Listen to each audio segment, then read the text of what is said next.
Assalamualaikum warahmatullahi wabarakatuh. Yang terhormat Ibu Citra Rizky Lestari MPD selaku dosen pengampu mata kuliah Bahasa Indonesia Karya Tulis Ilmiah UIN Wali Songo Semarang, serta teman-teman yang saya banggakan. Sebelumnya, izinkan saya memperkenalkan diri terlebih dahulu.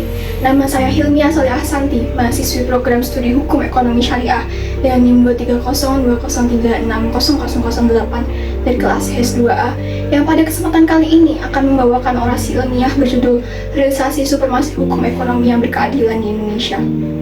Teman-teman sekalian, seperti yang kita ketahui, Indonesia adalah negara yang menduduki peringkat keempat dengan jumlah penduduk terbesar di dunia.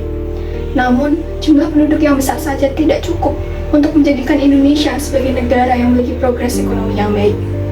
Jumlah penduduk yang besar tanpa adanya peningkatan kualitas penduduk tentu membawa banyak dampak buruk pada perekonomian bangsa. Ketimpangan ekonomi yang marak terjadi dan ketidakmerataan pembangunan adalah salah satu contoh yang terlihat jelas atas akibat tidak adanya peningkatan kualitas ekonomi. Bangsa Indonesia yang semestinya memiliki kedaulatan dalam ekonomi saat ini menjadi tidak berdaulat lagi. Selain karena peningkatan ekonomi yang tidak progresif, hal ini juga akibat dari perekonomian negara yang semakin kapitalis. Sangat disayangkan bahwa secara kualitas dan skala, kemiskinan di Indonesia mengalami peningkatan yang cenderung kronis. Hal ini tentunya harus menjadi sorotan pemerintah dan publik agar kemiskinan yang terjadi di negeri ini dapat segera diatasi. Teman-teman sekalian, ketidakadilan hukum ekonomi yang menjadi salah satu faktor terjadinya kemiskinan merupakan isu serius yang sudah lama menjadi bayang-bayang negeri ini. Hal ini dapat kita lihat bersama dari berbagai kasus korupsi, monopoli, dan praktik bisnis yang tidak etis. Kasus semacam ini tidak hanya merugikan perekonomian negara, tapi juga menciptakan ketidakpercayaan masyarakat terhadap sistem hukum dan pemerintahan yang ada. Teman-teman sekalian, korupsi yang merajalela merupakan cerminan dari ketidakadilan hukum di Indonesia. Kekuasaan yang disalahgunakan dan penggelapan dana publik oleh pejabat yang berkuasa serta pengusaha telah merugikan negara secara signifikan. Selain itu, praktik monopoli dan kartel di sektor bisnis juga merupakan ketidakadilan dalam ekonomi yang seharusnya bersifat kompetitif. Pemerintah harus memperkuat sistem hukum dan menegakkan hukum secara tegas. Pemerintah perlu memastikan bahwa sistem peradilan yang ada harus memiliki independensi yang kuat, serta mampu menegakkan hukum yang adil, tanpa intervensi politik ataupun tekanan dari pihak eksternal atau pihak lain.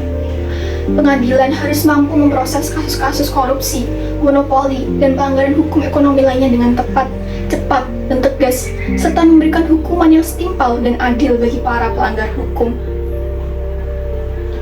Maka daripada itu, pemerintah dan institusi bisnis harus memastikan transparansi dalam semua aspek aktivitas ekonomi yang ada. Penyampaian informasi yang akurat dan transparan akan membantu mencegah praktik-praktik kecurangan ekonomi. Institusi bisnis juga harus mampu menerapkan dan menyediakan praktik bisnis yang etis dan berlandaskan pada standar akuntabilitas yang tinggi. Lembaga anti korupsi seperti Komisi Pemberantasan Korupsi atau KPK harus diberikan kebebasan dan otoritas yang lebih besar agar leluasa dalam melawan tindak kejahatan korupsi di negeri ini. Pemerintah harus memberikan dukungan penuh terhadap upaya anti korupsi dan memastikan bahwa para pelaku korupsi jatuh hukuman dengan tegas. Teman-teman sekalian, dalam hal ini, selain memperkuat hukum ekonomi melalui kebijakan pemerintahan, pendidikan, dan kesadaran masyarakat mengenai hukum ekonomi dan etika bisnis sangatlah penting. Ketidakadilan hukum ekonomi di Indonesia adalah masalah dan isu serius yang memerlukan perhatian lebih. Penguatan sistem hukum, transparansi, akuntabilitas, dan institusi anti korupsi serta pendidikan masyarakat merupakan langkah-langkah penting dalam mengatasi ketidakadilan yang terjadi.